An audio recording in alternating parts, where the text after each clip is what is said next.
Bismillahirrahmanirrahim. Assalamualaikum warahmatullahi wabarakatuh.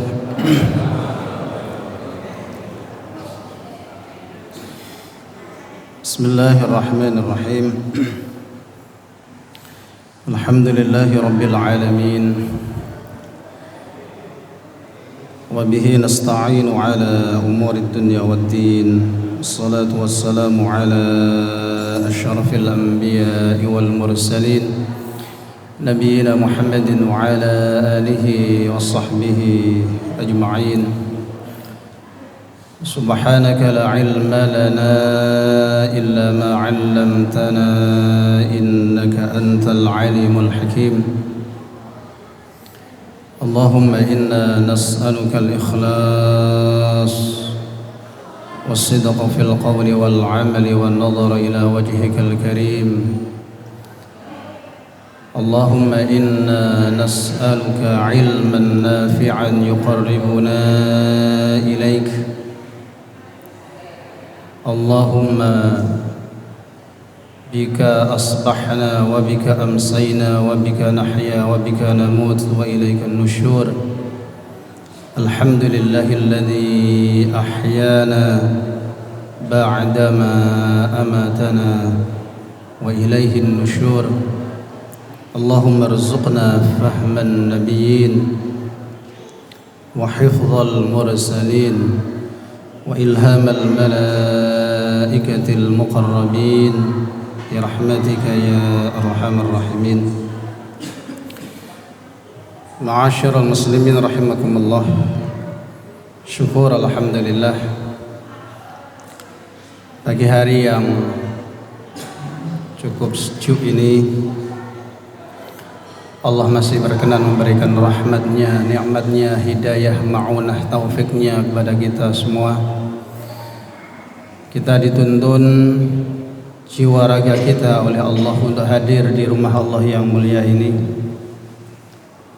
sama-sama menghadiri undangan Allah, melaksanakan ibadah sholat subuh, dan kita manfaatkan waktu untuk mengkaji tentang Islam, tentang Al-Quran, tentang As-Sunnah dan lain sebagainya. Moga-moga seluruh amal ibadah kita diterima oleh Allah. Moga-moga dosa-dosa kita diampuni oleh Allah. Moga-moga doa-doa kita diijabah oleh Allah. Allahumma amin. Saya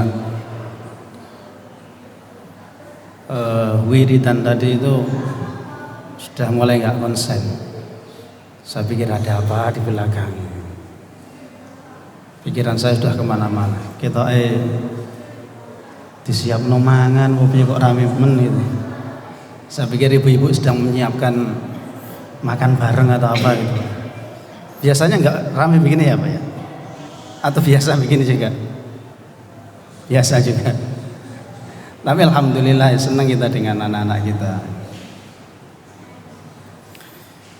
Ya, pagi hari ini menggantikan Ustadz Yahya yang berhalangan hadir. Ini hampir dua-duanya berhalangan hadir. Hampir saya juga berhalangan hadir.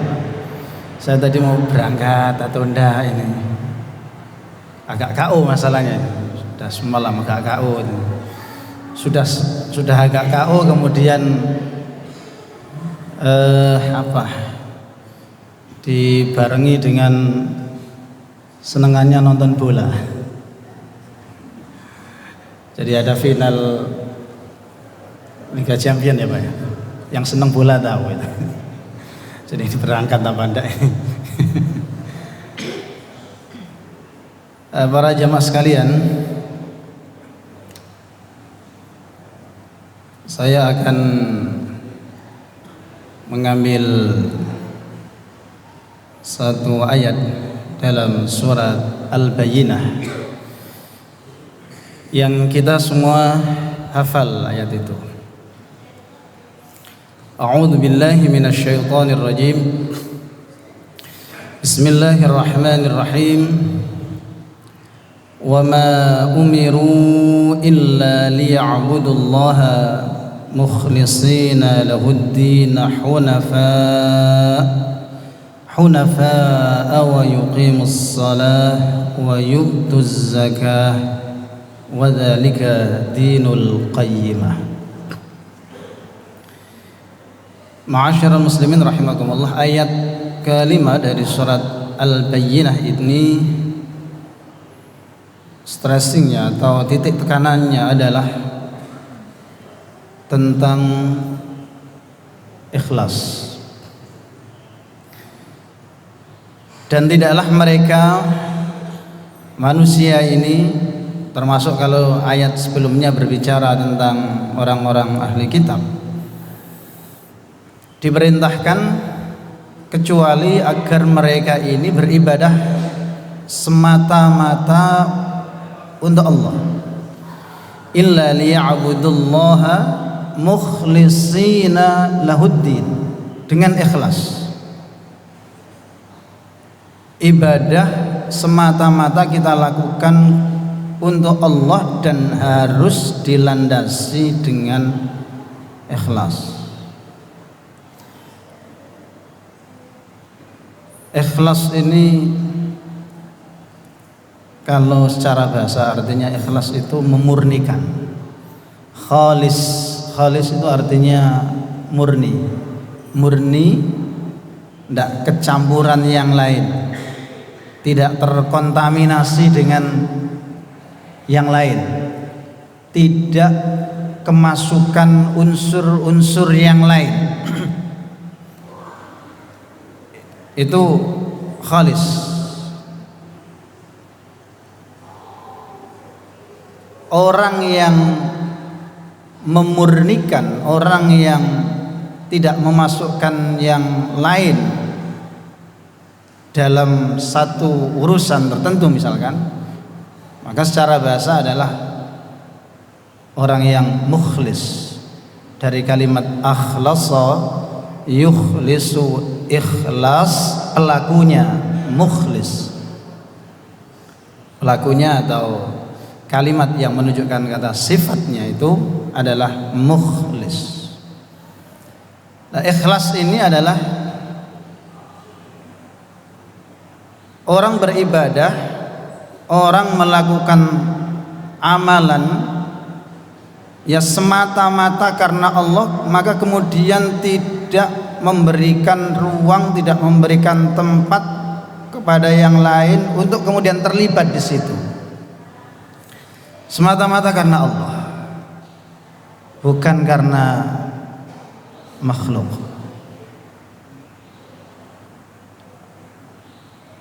Dan ikhlas ini tentu adalah sesuatu yang sangat berat.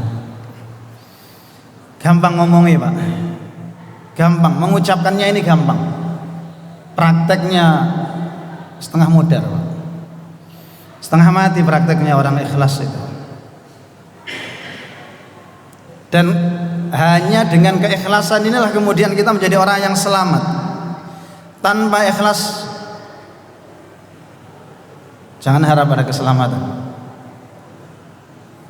Maka ada ungkapan, meskipun ada yang menyebut ini adalah hadisnya lemah, tapi setidaknya apa yang disampaikan ini menjadikan pengingat dan pelajaran bagi kita.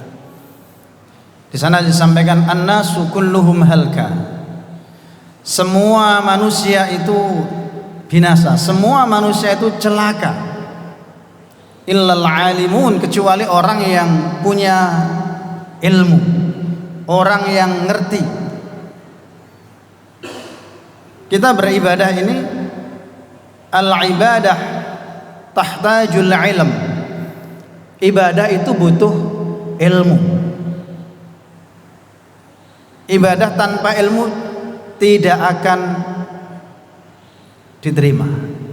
Wa kullu man bighairi ilmin ya'malu a'maluhu mardudatun la tuqbalu. Kata Sahibuz Zubat, kata pengarang kitab Az-Zubat itu. Wa kullu man bighairi ilmin ya'malu a'maluhu mardudatun la tuqbalu. Siapapun orangnya yang beramal, beribadah tanpa dilandasi dengan keilmuan, a'maluhu mardudah, amal-amalnya tertolak. la tuqbal, tidak diterima. Salat tidak ngerti tata caranya salat, tidak ngerti kaifiyahnya salat, syarat rukunnya salat, ya tidak diterima. Tewas jungkir balik, tewas capek dan lain sebagainya. Ini musimnya saudara-saudara kita menunaikan dan berangkat ibadah haji. Kita doakan moga-moga saudara-saudara kita yang saat ini sedang berangkat ataupun menunaikan ibadah haji betul-betul diberikan kesehatan yang prima oleh Allah. Moga-moga diberikan keselamatan oleh Allah, diberikan kelancaran oleh Allah, dan moga-moga ibadahnya betul-betul ibadah yang maqbulah, hajinya betul-betul menjadi haji yang mabrur. Allahumma amin. Dan moga-moga kita yang baik yang sudah maupun yang belum, moga-moga kita juga diberikan kesempatan oleh Allah bisa melaksanakan ibadah yang sama. Allahumma panjenengan ngantuk tak Pak? Kok bentar semangat ketinggalan ngantuk napa? Padahal tadi sudah rame-rame, kayaknya disiapkan sarapan pagi Pak. Kayaknya tenang mawon panjenengan. Setelah ini ada sarapan pagi. Kalau di masjid tidak ada ya berarti sarapan paginya di mana? Di rumah masing-masing. Santai mawon, ya. Moga-moga kita diberikan kesempatan oleh Allah untuk betul-betul bisa menjalankan seluruh aktivitas kita, ibadah kita dengan baik. Ibadah tidak diterima oleh Allah tanpa ilmu. Maka semua orang ini celaka kalau dia tidak menjadi orang yang ngerti, tidak menjadi orang yang punya ilmu. Wal alimun kulluhum halka illal amilun. Orang yang punya ilmu, orang yang belajar banyak ilmu, maka dia pun celaka kalau kemudian ilmunya itu hanya dipelajari saja kemudian tidak dipraktekkan dengan baik, tidak diamalkan dengan baik. Harus diamalkan dengan baik untuk dirinya sendiri, untuk orang lain, untuk lingkungannya, untuk masyarakatnya, bahkan dalam skala yang lebih luas, skala yang lebih besar. Wal amilun kulluhum halka illal mukhlisun. Dan orang yang punya ilmu, punya amal, ilmunya diamalkan, itu pun tidak menjamin betul-betul ia selamat kalau kemudian itu tidak dilandasi dengan keikhlasan. Ikhlas, harus ikhlas. Dan itu masih diteruskan. Wal mukhlisun ala khatar. Orang yang ikhlas itu pun harus betul-betul berhati-hati. Harus betul-betul hati-hati, pinter-pinter nata hati, pinter-pinter nata niat. Saya tidak tahu, ada yang mungkin lebih jauh dari saya rumahnya, berangkat dari rumah ke masjid ini, kalau kemudian tidak ditata dengan baik niatnya, hati-hati Pak. Saya tadi malam berangkat dari Surabaya karena jam 10 masih ada acara di Surabaya, sehingga ke rumah kemudian ke sini. Ini kalau kemudian tidak betul-betul ditata dengan baik niatnya, hatinya, tewas capek Pak, tewas sakit begini ini, kita kemudian amal kita tidak diterima oleh Allah. Na'udzubillah. Ibu bapak rahimakumullah, ikhlas, betapa pentingnya ikhlas dalam amal ini. Sampai-sampai ada tokoh sufi Ibnu Athaillah As-Sakandari. Ibnu Athaillah As-Sakandari dalam kitab hikamnya beliau menyampaikan al-amal atau al-a'mal suwarun qa'imah. Amal perbuatan kita, ibadah kita itu seperti patung. Suwarun qa'imah, seperti patung patung itu meskipun gambarnya nyuwun sewu ya. Meskipun gambarnya polisi, kira-kira panjenengan takut nopo mboten ada patung polisi itu, Pak? Kan beda polisi dengan patung polisi dengan polisi sungguhan. Kan nggak direken, Pak. Beda dengan polisi sungguhan.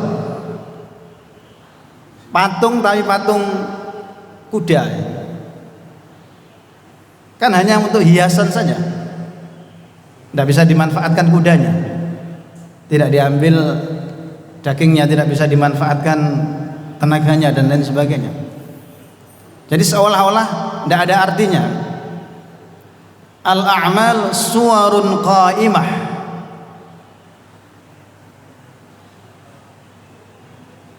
Wa arwahuha wujudu sirril ikhlas fiha. Ruhnya amal itu ada artinya, baru kemudian amal itu betul-betul ada nilainya, ada manfaatnya ketika kemudian amal itu dilandasi dengan ikhlas. Wujudu sirril ikhlas fiha. Lah, ikhlas ini lagi-lagi memang bukan sesuatu yang mudah, bukan sesuatu yang gampang.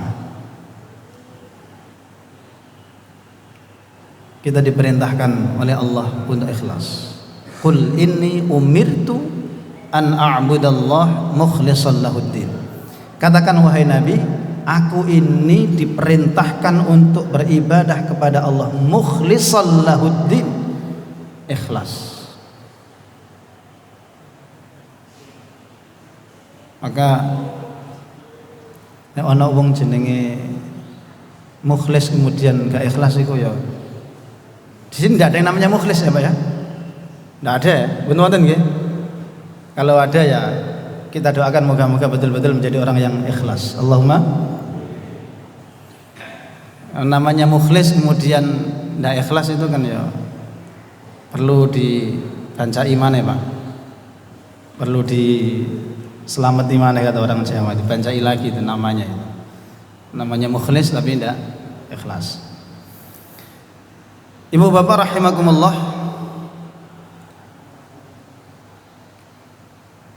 ada satu surat dari 114 surat di dalam Al-Quran, namanya surat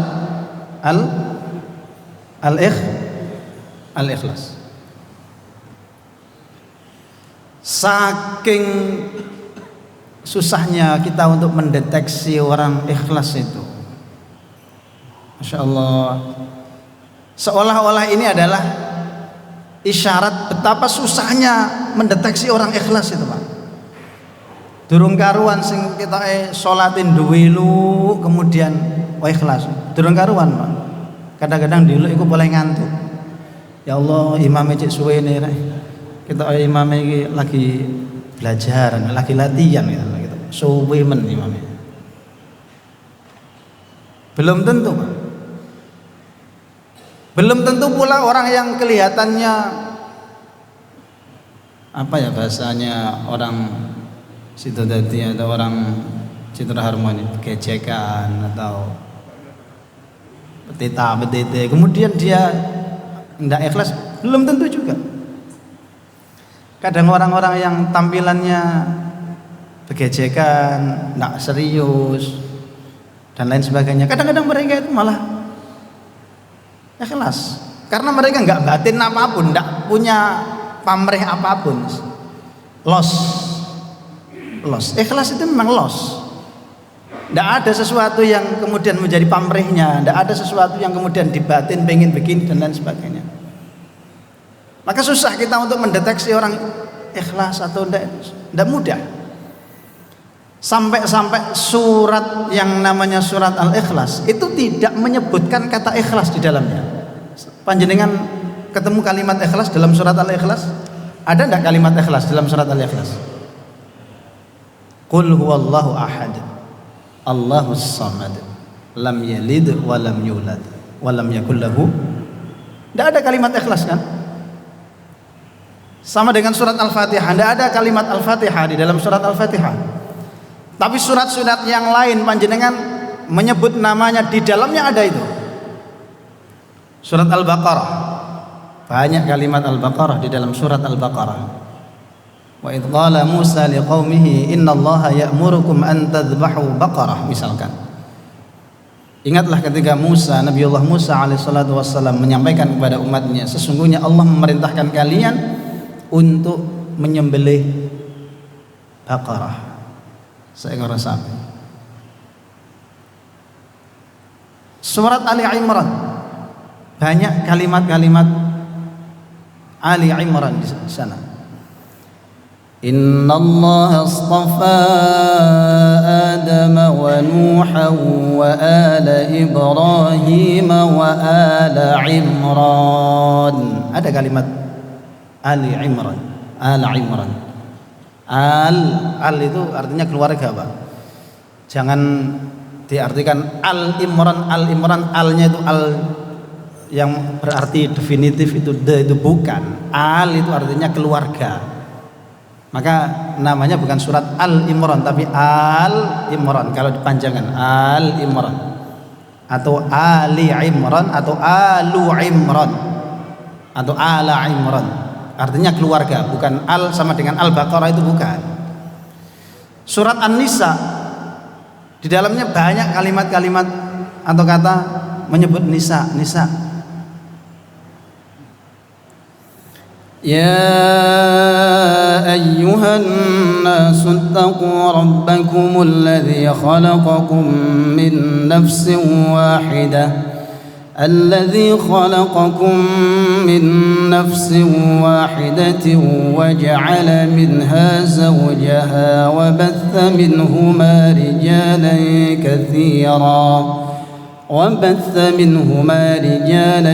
كثيرا ونساء. Ada kalimat nisa. Surat Al-Maidah, ada kalimat Al-Maidah di sini. Rabbana anzil alaina maidah, dan seterusnya. Al-An'am, Al-A'raf, Al-Anfal, seterusnya ada kalimat. Surat Bara'ah ada, Bara'ah. Apalagi nama-nama Nabi ada semuanya. Ketika surat Al-Ikhlas ini tidak ada kalimat ikhlas, itu menunjukkan atau memberikan isyarat kepada kita betapa ikhlas itu sesuatu yang sangat rahasia, betul-betul disimpan, tidak kelihatan. Ikhlas tidak kelihatan. Maka kalau ada orang bilang aku iki ikhlas, oh tambah gak ikhlas nih ngono kuwi modele. Aku iki ikhlas, ikhlas aku. Wah, tambah potongannya kayak ngono Mas. Tambah ngetok-ngetoki kalau dia itu gak ikhlas. Ikhlas itu tidak perlu diomongkan. Tidak perlu diomongkan. Maka kita minta kepada Allah, Allahumma inna nas'alukal ikhlas. Kita minta kepada Allah ikhlas. Ma'asyiral muslimin rahimakumullah. Ada salah seorang tokoh sufi namanya Al-Fudail bin Iyad. Al-Fudail bin Iyad. Al-Fudail bin Iyad ini tokoh sufi yang perjalanan spiritualnya itu Masya Allah, Pak, pasang surut. Bukan pasang surut ya, tapi dia diawali dari perjalanan-perjalanan yang secara umum dipandang kurang baik.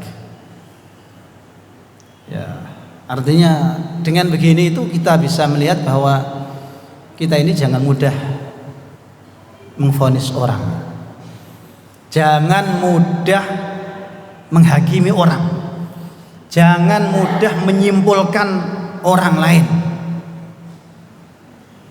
Orang ini perjalanannya macam-macam, Pak. Ada orang itu yang di awal itu wis gak karuan lah, mursal, sembarang kalir, tapi di belakang hari menjadi orang baik. Akeh. Ada yang di awal-awal itu kata ketok aneh api, guri-guri itu bahasanya orang sekarang bendol guri, Pak. Biyen kok api, biyen kok sregep nang masjid. Banjur wis mesti ini tambah parek nang masjid wis tuwa dan tambah gak tahu nang masjid belas. Ada yang model begitu. Tapi lagi-lagi ini juga nggak bisa divonis. Jangan-jangan dia ketika di warung itu memang wiridannya di warung, Pak. Bisa jadi wiritane nang warung kopi dan lain sebagainya. Maka nggak bisa juga itu kita mengvonis orang dari tampilan, dari casing luar, itu tidak bisa Pak. Gayane adik go serban, gamisan, kopiahan. Untung nggak kopiah kaji Pak ini. Kopiah. Kalau kopiah kaji kan biasanya putih ya Pak. Durung karuan juga, belum karuan. Al-Fudail bin Iyad itu tokoh sufi yang perjalanan spiritualnya begitu. Gampangane asale wong nakal, arek nakal.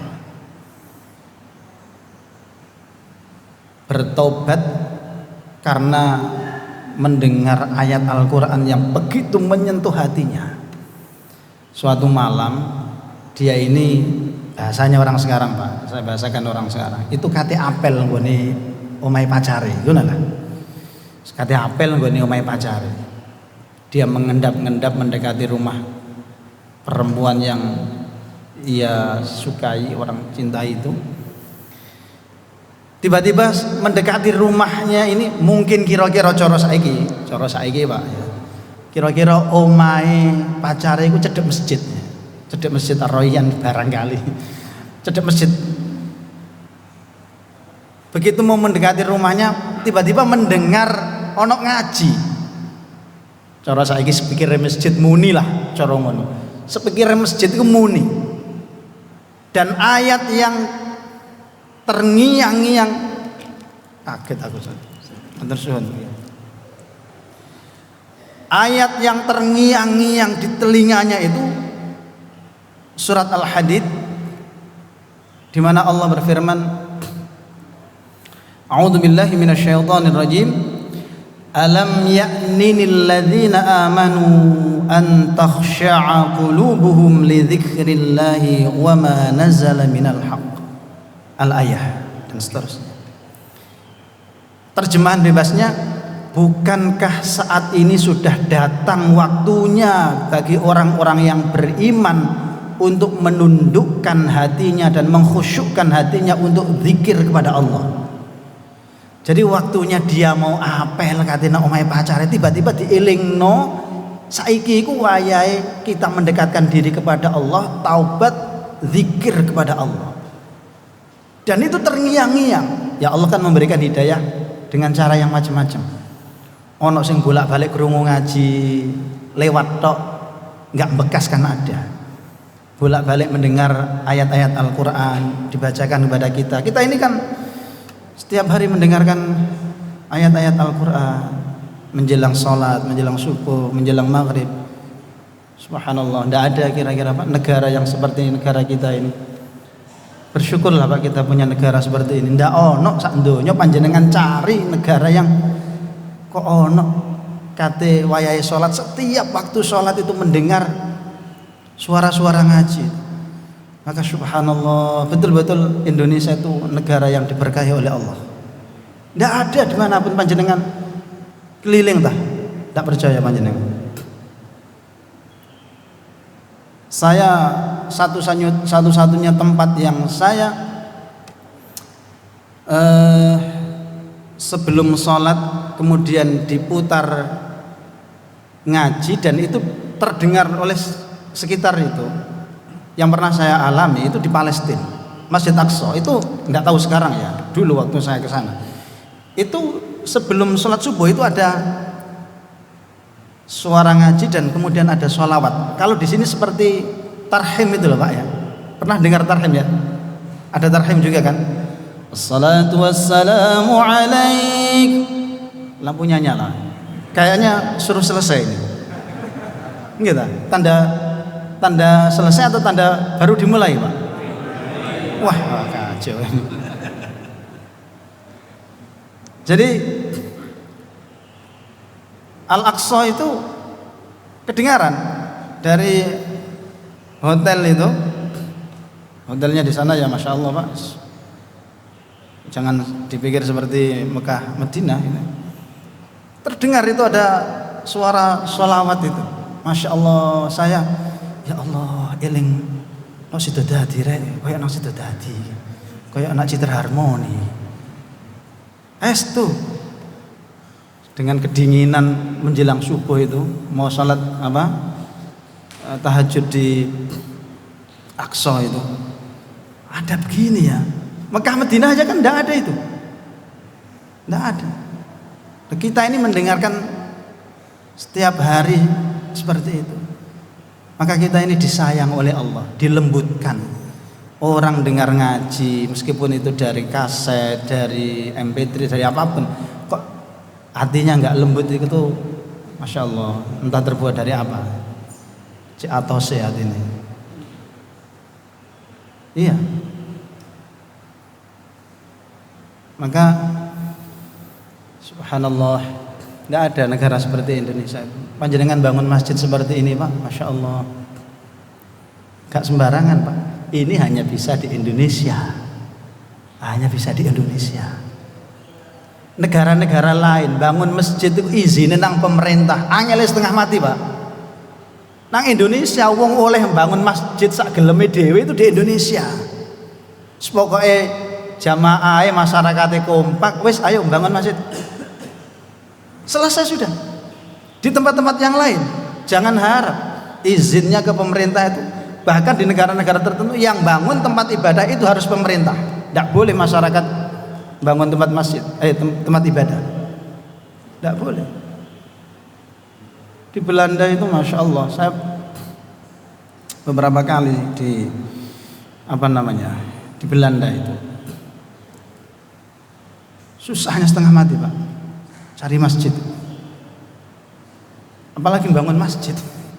Ojo harap bangun masjid. Jadi ada satu masjid yang dikelola oleh teman-teman kita, teman-teman kedutaan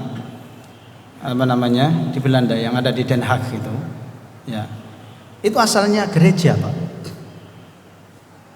Saya pernah jadi imam di sana. Jadi saya ini jangan dianggap mantan imam gereja ya Pak ya.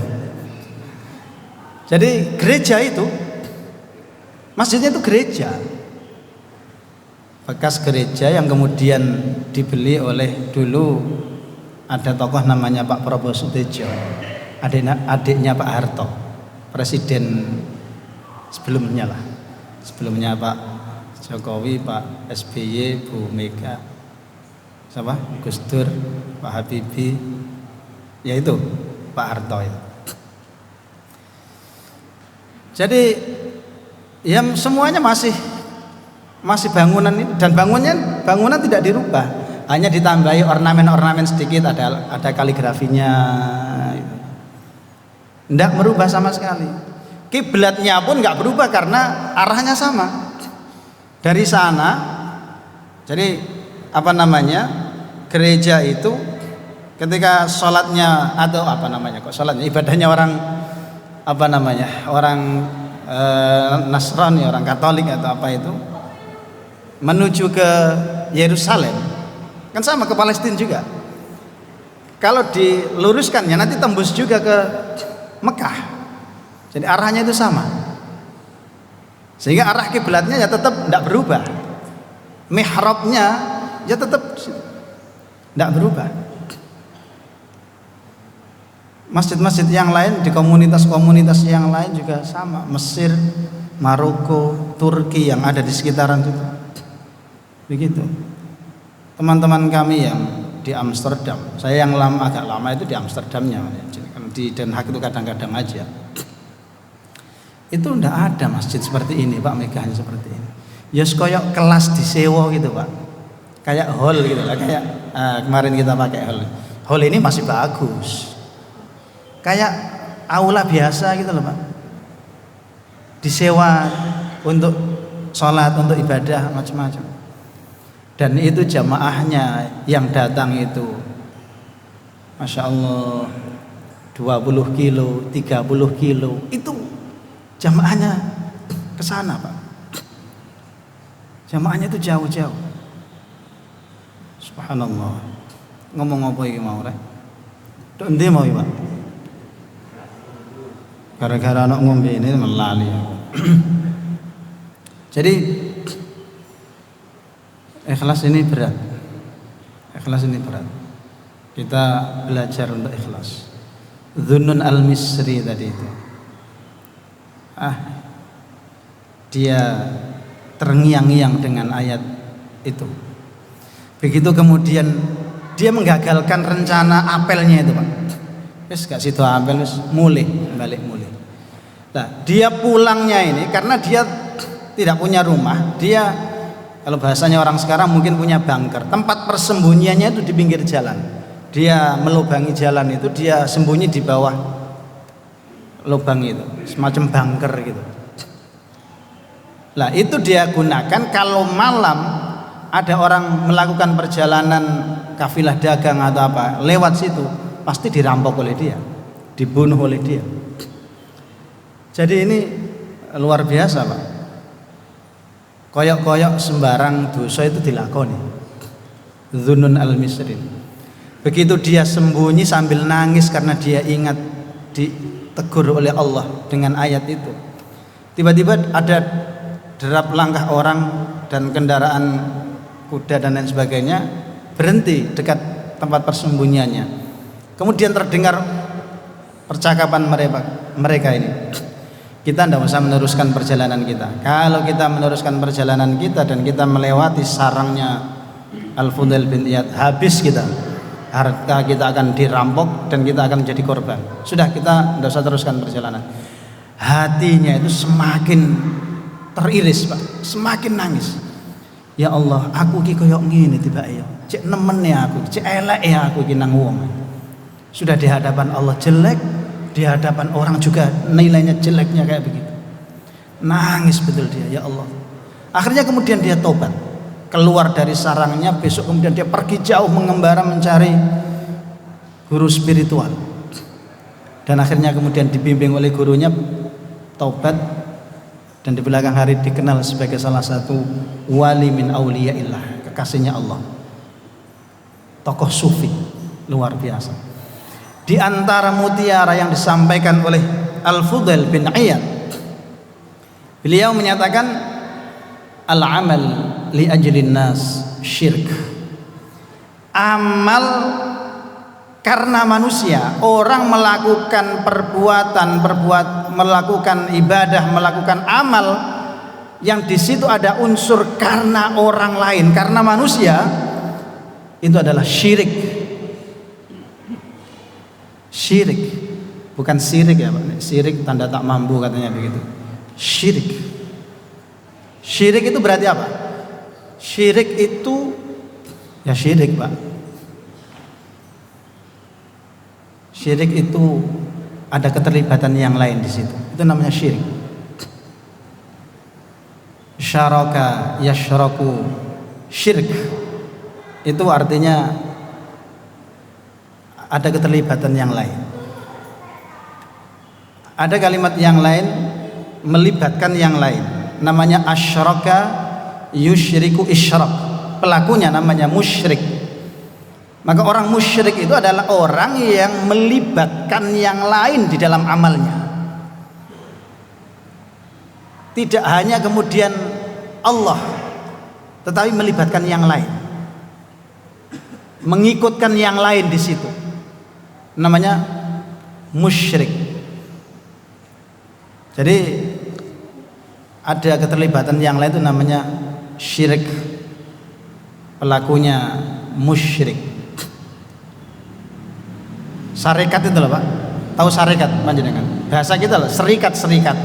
Serikat itu kan berarti bersama dengan yang lain. Koperasi itu kan melibatkan orang banyak, anggota dan lain sebagainya. Koperasi itu bahasa Arabnya syirkah. Syirkah itu koperasi. Dari kalimat yang sama. Masyarakat dari kalimat yang sama, dari kalimat syaraka, bersama-sama, terlibat antara satu dengan yang lain, terlibat. Masyarakat dari kalimat yang sama. Jadi bahasa orang Indonesia ini bahasanya itu bahasa Arab banyak banget sebenarnya. Cuman kita tidak nyadar itu. Tidak paham kita. Masyarakat dari kalimat musyarakah. Ada keterlibatan satu dengan yang lain. Ya. Orang beramal karena manusia itu adalah syirik. wa tarkul amal li ajlin nas riya, dan meninggalkan amal, meninggalkan perbuatan, tidak melakukan aktivitas apapun yang itu didasari karena manusia, itu riya namanya. Jadi susah Pak ngelakoni karena selain Allah, syirik. Meninggalkan karena selain Allah, riya. Ya Allah, aku bisa jane wis kudu mulai hae kait mau ya, kudu mulai. Asam urat, koyok linu dan lain sebagainya. Saking ae koncoku isek elek, isek melok ngaji kabeh. Gak enak aku ate gak elok ngaji. Lah coba. Gak enak aku karo koncoku. Koncoku ngaji kabeh. Durung padha mulai. Aku tak nok kene dhisik ae. Berarti karena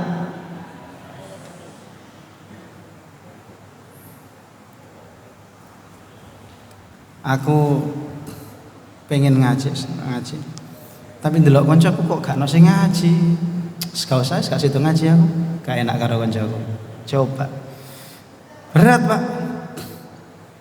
Melakukan sesuatu karena manusia syirik, meninggalkan sesuatu karena manusia riya. Ikhlas itu bagaimana? Wal ikhlas ayyu'afiyakallahu anhuma. Dan ikhlas itu adalah Anda dijaga oleh Allah, Anda dipelihara oleh Allah, tidak melakukan amal karena orang, tidak meninggalkan amal karena orang, dijaga oleh Allah dari keduanya itu. Berat, itu berat kalau.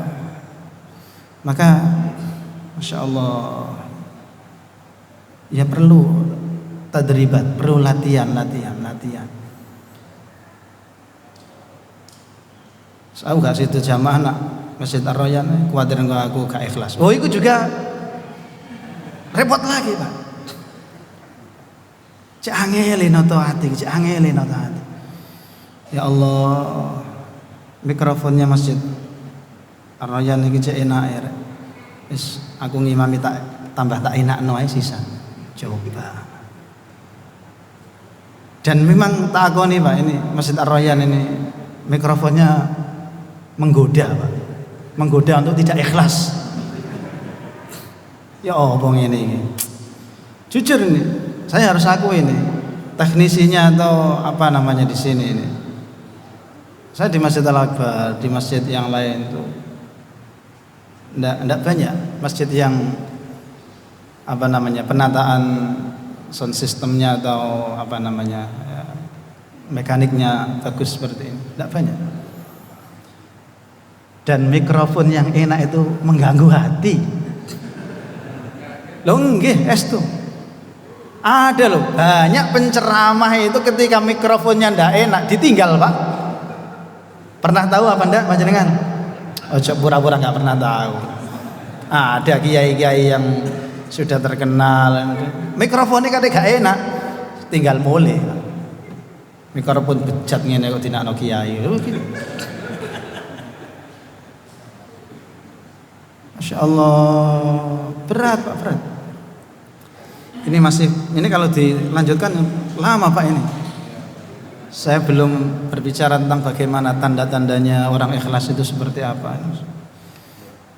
Nah, ngomong kayak gini ini juga berat. Artinya ngomong gini ini kalau kemudian muncul karena faktor aku tak gawe berseri ya ceramahku iki ben go diundang maneh. Wah, berat. Angel Pak notas. Wis mari ya Pak ya, buyar ya. Ngare tambah gak ikhlas. Semoga-moga kita dijaga oleh Allah, hati kita dijaga oleh Allah, minta kepada Allah. Makanya kita banyak istighfar itu karena kita sadar bahwa kita ini belum bisa menjadi yang baik, belum bisa ikhlas, masih belajar nata niat dan lain sebagainya. Kurang lebihnya mohon maaf. Subhanakallahumma wa bihamdik asyhadu an la ilaha illa anta astaghfiruka wa atubu ilaik. Wal 'afwa minkum. Wassalamualaikum warahmatullahi wabarakatuh.